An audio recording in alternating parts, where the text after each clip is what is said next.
నమస్తే, welcome to Andhraprabha. నేను మనస్విని. పశ్చిమాసియాలో ఏ క్షణమైన అణుబాంబు పేలేలా ఉద్రిక్తతలు పెరిగిపోతున్నాయి. ఒకవైపు అమెరికా తన అతిపెద్ద యుద్ధ నౌక అబ్రహం లింకన్ను మోహరిస్తే, మరోవైపు ఇరాన్ తన అత్యంత శక్తివంతమైన అండర్ గ్రౌండ్ మిసైల్స్ బేస్ ను ప్రపంచానికి పరిచయం చేసింది. అమెరికా పౌరులారా, వెంటనే ఇరాన్ వదిలి వెళ్లిపోండి అని వైట్ హౌస్ ఇచ్చిన వార్నింగ్ వెనుక ఉన్న భయంకరమైన నిజమేంటి? ఇజ్రాయెల్ దాడుల నుంచి తప్పించుకోవడానికి ఇరాన్ నిర్మించిన ఈ భూగర్భ కోట అమెరికాను ఎలా దెబ్బ కొట్టబోతుంది? అసలు ఇరాన్ అమెరికా మధ్య యుద్ధం మొదలైతే భారత్ పరిస్థితి ఏంటి? ప్రపంచం మరో వినాశనం వైపు అడుగులు వేస్తుందా? ఈ సంచలన రాజకీయ పరిణామాల వెనుక ఉన్న అసలు కథను ఈ వీడియోలో క్షుణ్ణంగా విశ్లేషిద్దాం. స్కిప్ చేయకుండా చివరి వరకు చూడండి.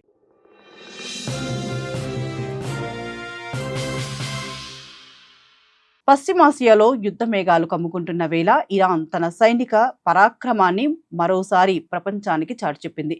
అమెరికాతో ఉద్రిక్తతలు పెరిగిపోతున్న సమయంలో ఇస్లామిక్ రివల్యూషనరీ గార్డ్ కార్ప్స్ ఒక అత్యాధునిక అండర్ గ్రౌండ్ మిసైల్స్ బేస్ ను ఏర్పాటు చేసింది.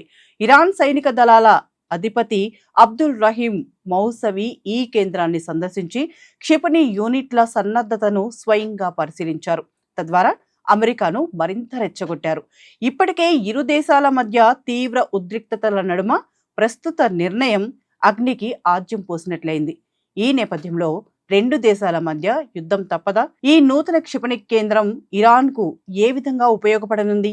అండర్ గ్రౌండ్ మిసైల్స్ బేస్ ను ఎందుకు ఏర్పాటు చేసినట్లు? భవిష్యత్తులో రెండు దేశాల మధ్య నెలకొనే విపత్కర పరిస్థితులు ఏంటి అనే విషయాలను ఇప్పుడు తెలుసుకుందాం. గతేడాది ఇరాన్ కు ఇజ్రాయెల్ కు మధ్య డైరెక్ట్ వార్ మొదలైంది. ఆ సమయంలో ఇజ్రాయెల్ పెద్ద ఎత్తున చేసిన దాడుల్లో ఇరాన్ క్షిపణి స్థావరాలు దెబ్బతిన్నాయి.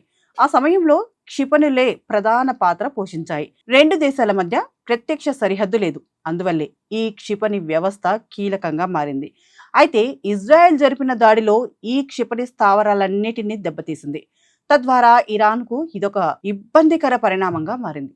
అందుకే భూగర్భంలో వీటి స్థావరాలను ఏర్పాటు చేసింది. అక్కడైతేనే సురక్షితంగా ఉంటాయి. ఈ భూగర్భ స్థావరాలను దెబ్బతీయాలంటే అమెరికా వద్ద ఉన్న బీజీ క్షిపణులను ఉపయోగించాలి. అవి చాలా ఖర్చుతో కూడుకున్నవి. అంతేకాకుండా ఇజ్రాయెల్ దగ్గర ఇలాంటివి లేవు. అందుకే అక్కడైతేనే సేఫ్ అని భావించింది.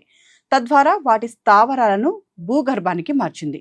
ఈ నిర్మాణాలు ఎప్పుడైతే నిర్మించడంతో పాటుగా సరిగ్గా అమెరికా ఇరాన్ మధ్య యుద్ధ మేఘాలు కమ్ముకున్న సమయంలోనే ఇరాన్ కావాలనే ఈ సమాచారాన్ని ప్రపంచానికి తెలియజేసింది. అంటే అమెరికాతో తాము యుద్ధానికి సిద్ధమే అనే ప్రకటనకు సంకేతంగానే దీన్ని చూడాల్సి ఉంది. ఈ ప్రకటన ఇప్పుడు అంతర్జాతీయంగా సంచలనం రేపుతుంది. గత ఏడాది ఇజ్రాయెల్తో జరిగిన 12 రోజుల యుద్ధం తర్వాత కేవలం ఎదురుదాడి చేయడమే కాకుండా శత్రువులపై మెరుపు వేగంతో విరుచుకుపడేలా తమ క్షిపణి సామర్థ్యాన్ని పెంచుకున్నట్లు ఆయన పేర్కొన్నారు. అమెరికా గనుక ఏ చిన్న తప్పు చేసినా ఆ ప్రాంతంలో ఉన్న అమెరికా పౌరులకు కానీ వారి స్థావరాలకు కానీ రక్షణ ఉండదని ఘాటుగా హెచ్చరించారు. కేవలం ఈ హెచ్చరికలు మాత్రమే కాదు, 2 రోజుల క్రితం ఇరాన్ అమెరికాలో సేనలపై షహీద్ 139 డ్రోన్ ను ప్రయోగించింది. వెనువెంటనే అమెరికా దీన్ని కూల్చివేసింది. డ్రోన్ ఘటన జరిగిన కొన్ని గంటలకే స్ట్రెయిట్ ఆఫ్ హార్మోజ్ వద్ద అమెరికా జెండాతో వెళ్తున్న MYV స్టెయినా ఇంపరేటివ్ అనే చమురు ట్యాంకర్ను ఇరాన్ విప్లవ దళాలు స్వాధీనం చేసుకునే ప్రయత్నం చేశాయి. దీంతో అమెరికా యుద్ధనౌక USS మ్యాక్ ఫ్యూయల్తో పాటు F-16 విమానాలు రంగంలోకి దిగి ఆ ట్యాంక్ను రక్షించాయి. ఈ పరిణామాల తర్వాత అమెరికా నుంచి ఓ ప్రకటన వెలువడింది. ఇరాన్లో ఉన్న అమెరికా పౌరులు, దౌత్యవేత్తలు, ఇతర అధికారులు, ప్రజలు ఎవరైనా సరే వాళ్ళు అమెరికన్లైతే అర్జెంటుగా ఉన్న ఫలంగా వెంటనే ఇరాన్ దేశం వదిలి వెళ్ళిపోవాలని, ఇరాన్లో ఉండొద్దని అమెరికా హెచ్చరించింది.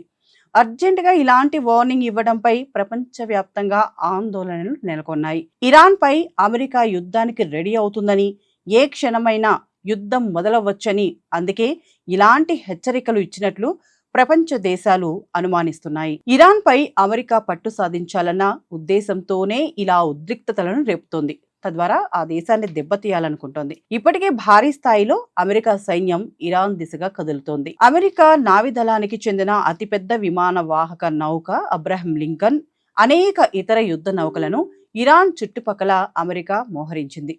అబ్రహం లింకన్ వంటి నౌకను దించడం అంటే మామూలు విషయం కాదు. తీవ్ర ఉద్రిక్తతల సమయంలో మాత్రమే ఈ నౌకను అమెరికా రంగంలోకి దింపుతుంది. దీన్ని బట్టి చూసుకుంటే ఇప్పటికే ఇరు దేశాల మధ్య ఉద్రిక్తతలు పెరిగిపోయాయి. అయినా కూడా ఇరాన్ ఎక్కడా వెనక్కి తగ్గలేదు. అమెరికాకు బస్తీ మే సవాల్ అంటూ సవాల్ చేస్తుంది. మీరు ఎంత భయపెట్టినా వెనక్కి తగ్గమని హెచ్చరిస్తోంది. యుద్ధానికి దిగితే తిప్పి కొట్టడానికి రెడీ అని చెబుతోంది. ఇదే జరిగితే మధ్య ప్రాచ్యంలో ఉద్రిక్తతలు మరింత పెరుగుతాయని చెప్పుకోవచ్చు.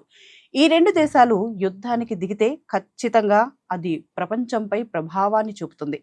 ముఖ్యంగా భారత్ పైన కొంతమేర ప్రభావం ఉంటుంది. గ్లోబల్ సప్లై చైన్స్ దెబ్బతింటాయి. అప్పుడు ధరలు పెరిగిపోతాయి.